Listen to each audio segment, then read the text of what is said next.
সংখ্যা বা rational number P O Q পূর্ণ সংখ্যা এবং কিউ নট ইকুয়াল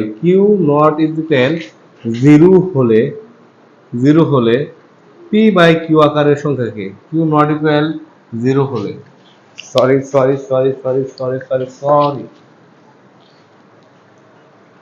মূলদ সংখ্যা rational number P O Q পূর্ণ সংখ্যা এবং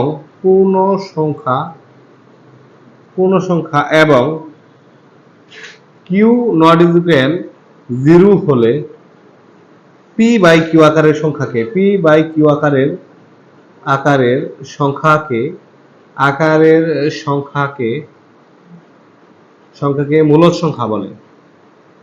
মূলদ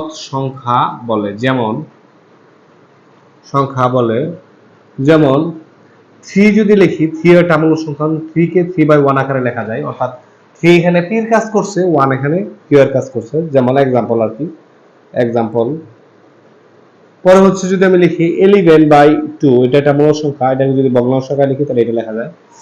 তারপর আপনি দিতে পারেন 7/5, এটা মূলদ সংখ্যা।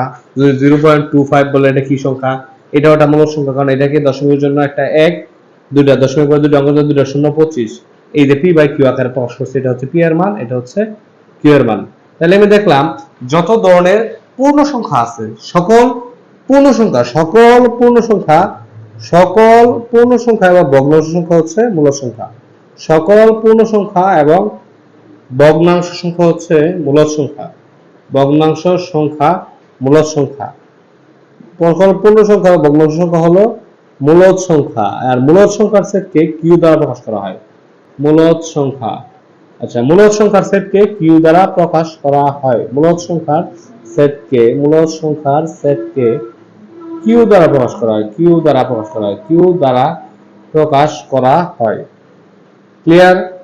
যারা পি বাই কিউ আকারে প্রকাশ করা যায়, অর্থাৎ ভগ্নাংশ আকারে প্রকাশ করা যায়, তারাই হচ্ছে মূলদ সংখ্যার সেট। এখানে যে কোনো কিছু হতে পারে, শুধুমাত্র এটা নট ইকুয়াল 0, অর্থাৎ এটা